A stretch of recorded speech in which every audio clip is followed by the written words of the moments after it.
Alhamdulillahilladzi ja'ala lakumul an'ama litarkabu minha wa minha ta'kulun wa lakum fiha manafi'u wa litablughu 'alaiha hajah fi sudurikum wa 'alaiha wa 'alal fulki tuhmalun wa yurikum ayatihi fa ayya ayatillahi tunkirun.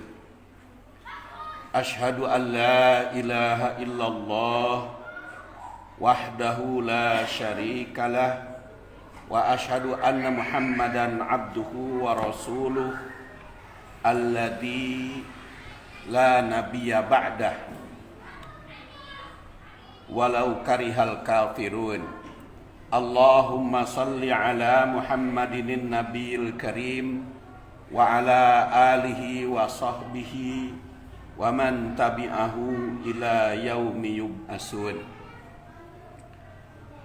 Amma ba'du faya ibadallah usikum bitaqwallah faqad fazal muttaqun.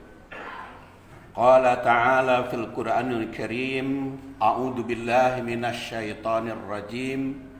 Ya ayyuhalladzina amanu taqullaha haqqa tuqatih wa la tamutunna illa wa antum muslimun.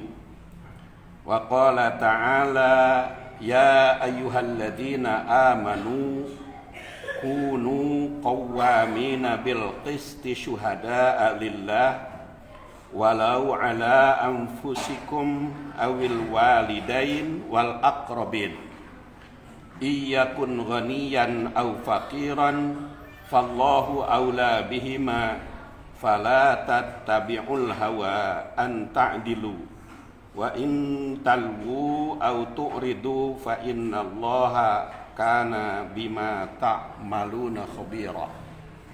Sidang Jumat rahimakumullah, tema khutbah hari ini nahoda kehidupan sebagai qawwam. Apa itu nahoda?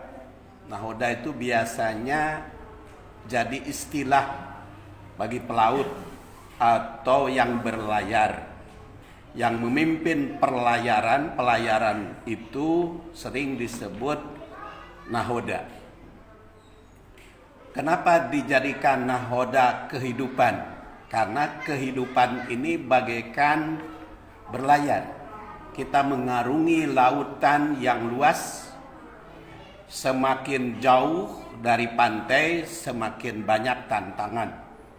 Tantangan pelaut itu ada angin, ada topan, tapi di dalam tantangan tersebut banyak kenikmatan. Bisa didapat ikan, bisa didapat sumber kehidupan bagi orang yang memiliki kemampuan. Kita pun di dalam kehidupan seperti berlayar dan kita harus menjadi nahoda di dalam pelayaran tersebut supaya di dalam perjalanan itu lancar dengan selamat dan mendapatkan rezeki yang banyak, sehingga kehidupan yang diraih bukan hanya kebahagiaan selama berlayar di dunia ini, tapi juga apabila sudah pulang dari perlayaran tersebut di akhirat masuk surga. Sidang Jumat rahimakumullah, tadi disebut qawwam, nahoda itu. Qawwam itu berasal dari kata qoma yakumu yang berarti berdiri. Qawwam yang mendirikan. Oleh karena itu nahoda sebagai qawwam. Dan sekurang-kurangnya di dalam Al-Quran ada 3 ayat berkaitan dengan qawwam. Yang pertama ayat khobariyah, yaitu surat An-Nisa ayat 34. A'udzubillahi minasyaitonir rajim. Ar-rijalu qawwamuna 'alan nisa.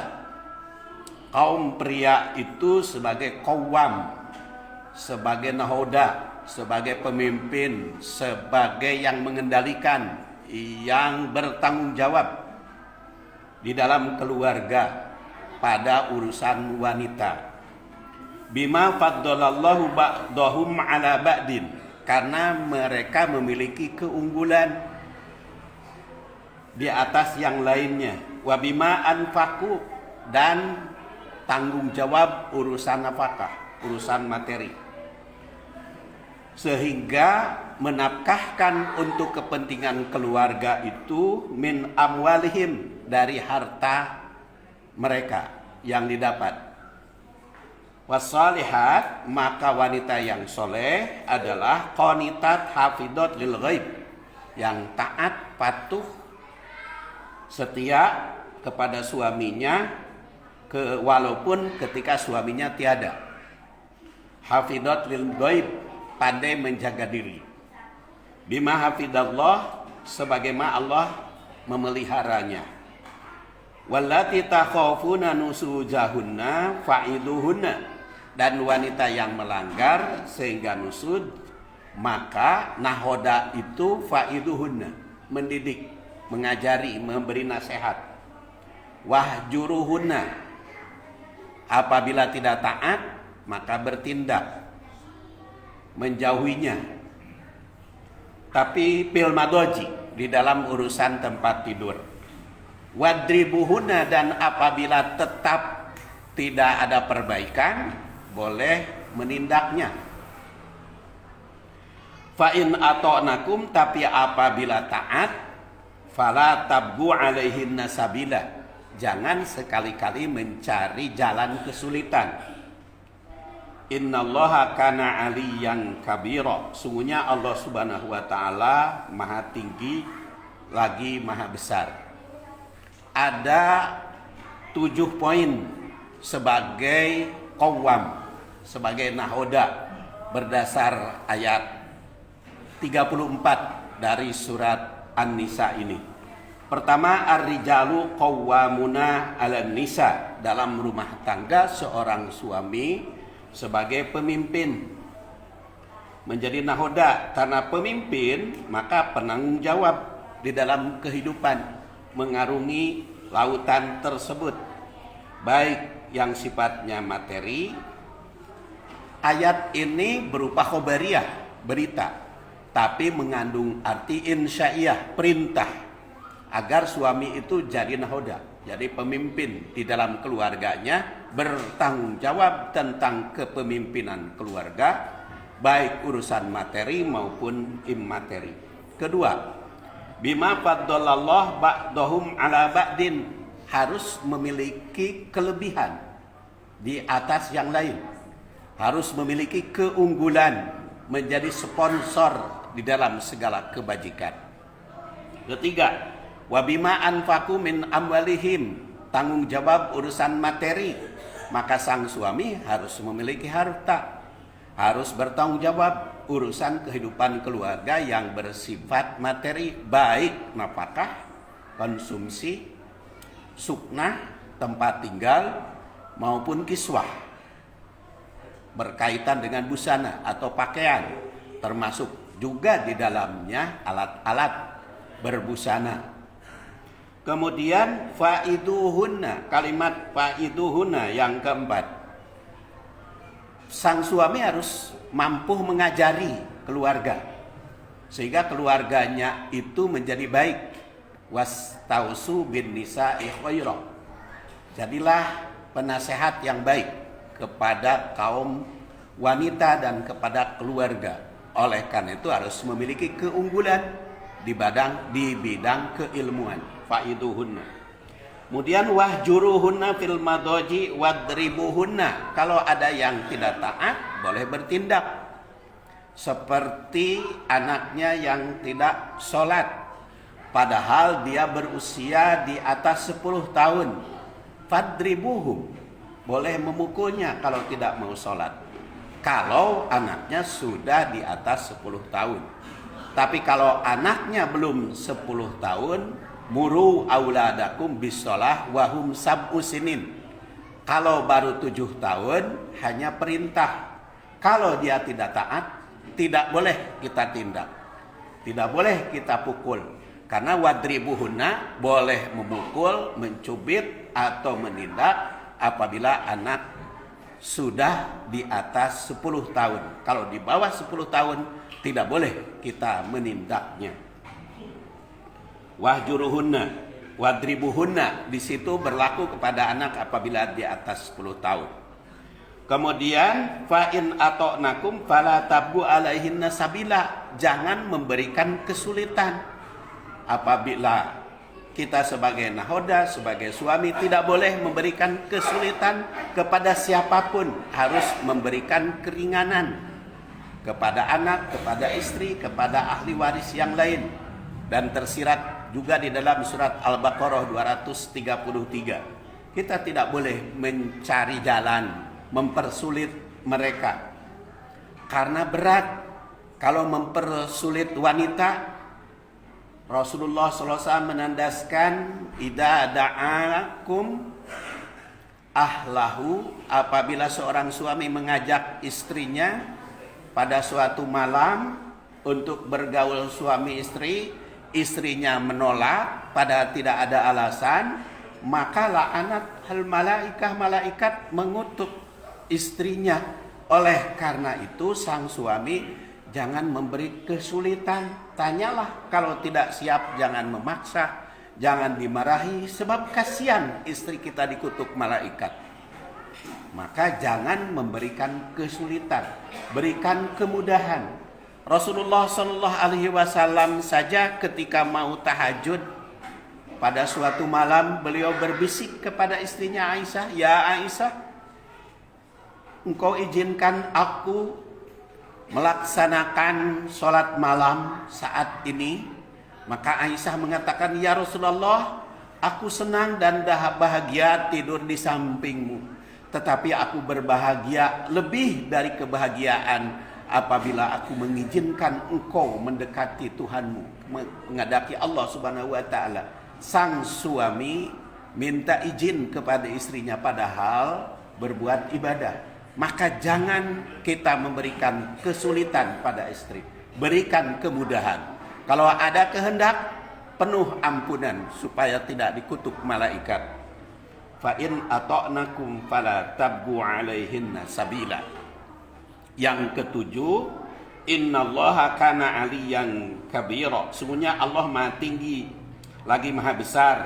Maka senantiasa mengagungkan Allah. Jangan mengagungkan diri walaupun sebagai nahoda sehingga diktator memaksakan keluarga sesuai dengan kehendak.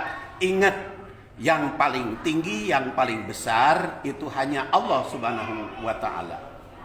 Ini adalah nahoda keluarga, nahoda kehidupan berdasar surat An-Nisa ayat 34. Dan ada 2 ayat lagi tentang nahoda. Yang kedua adalah An-Nisa ayat 35. Di sini berbentuk perintah. Ya ayyuhalladzina amanu kunu qawwamina bil qisti. Wahai orang yang beriman, jadilah kalian qawwamin, qawwam, nahoda, dengan keadilan. Syuhada sebagai saksi. Walau ala anfusikum, walaupun untuk diri sendiri. Sebagai saksi walaupun memberatkan diri sendiri, harus tetap bertindak adil. Awil waliden atau keluarga, awil akrobin atau kaum kerabat.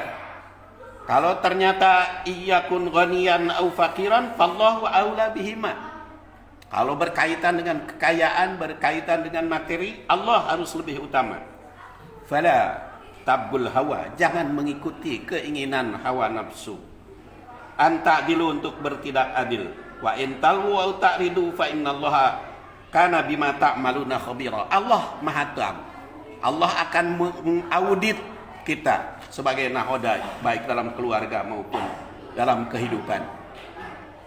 Kemudian yang ketiga adalah surat Al-Maidah ayat 8. Ya ayyuhalladzina amanu kunu qawwamina lillah syuhada bil qisti. Hai orang yang beriman, Jadilah qawwam dengan keadilan, saksi karena Allah. Wala yajrimannakum syana'anu qaumin ala alla ta'dilu. Jangan rasa benci atau rasa cinta pada sesuatu sehingga mengganggu ketidakadilan, sehingga tidak adil kita gara-gara ada kebencian, gara-gara ada kesenangan. I'dilu, tetap berlaku adil.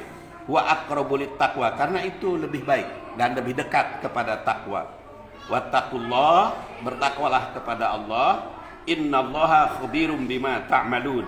Sama khabirum bima ta'malun.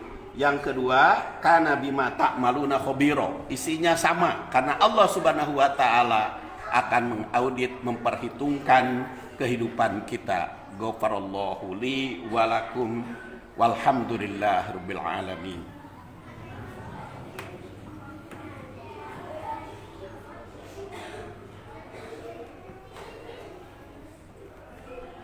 Alhamdulillahi wa kafa, wassalatu wassalamu ala nabil mustafa wa ala ahli sidki wal wafa. Asyhadu an la ilaha illallah wahdahu la syarika lah, wa asyhadu anna muhammadan abduhu wa rasuluh alladzi la nabiyya ba'dah. Qala ta'ala fil Qur'anil Karim, a'udzu billahi minasyaitonir rajim, ya ayyuhalladzina amanu taqullaha haqqa tuqatih wala tamutunna illa wa antum muslimun. Faya ibadallah usikum bitaqwallah. Ya ayyuhalladzina amanu kunu qawwamina bil qisti syuhada'a lillah walau ala anfusikum awil walidain wal aqrabin iyakun ghaniyan aw faqiran fallahu aula bihima fala tattabi'ul hawa an ta'dilu wa in talwu aw tu'ridu fa innallaha kana bima ta'maluna khabira. Jamaah rahimakumullah, di akhir khutbah ini saya ingin menggarisbawahi bahwa kehidupan selama di dunia bagaikan mengarungi lautan, maka kita menjadi nahodanya harus menjadi qawwam. Dan menjadi qawwam di dalam 3 ayat Allah Subhanahu wa taala memerintahkan. Pertama, surat An-Nisa ayat 34 berkaitan dengan kehidupan berkeluarga. Yang kedua, An-Nisa 135 kunu qawwamina bil qisti, kehidupan secara umum, baik di dalam kehidupan bermasyarakat maupun bernegara, kita harus tetap qawwamina bil qisti, karena akan menjadi saksi dan akan diaudit oleh Allah Subhanahu wa taala, dimintai tanggung jawab. Maka fala tattabi'ul hawa nafsu, jangan ikut campur atas ucap, sikap dan tindakan kita. Hendaklah kita tujuan untuk mencari ridho dan rahmat Allah Subhanahu wa taala. Dan pada ayat 8 ditegaskan, kalau lagi benci jangan bertindak tidak adil. Begitu pula lagi cinta. Tetap lagi cinta maupun lagi benci kita bertegak lurus qawwam, supaya kita mendapat rahmat dan ridho dari Allah Subhanahu wa taala. Allahumma salli wa sallim wa barik ala Muhammadin wa ala alihi wa sahbihi ajma'in. Allahumma inna nas'aluka imanan kamila wa ilman nafi'a wa rizqan halalan thayyiban wasi'an bighairi hisab wa tijaratan lan tabura birahmatika ya arhamar rahimin. Allahumma rabbana hab lana min azwajina wa dhurriyyatina qurrata a'yun waj'alna lil muttaqina imama. Rabbana atina fid dunya hasanah wa fil akhirati hasanatan wa qina adzabannar. Subhana rabbika rabbil izzati amma yasifun wa salamun alal mursalin walhamdulillahi rabbil alamin. Aqimis shalah.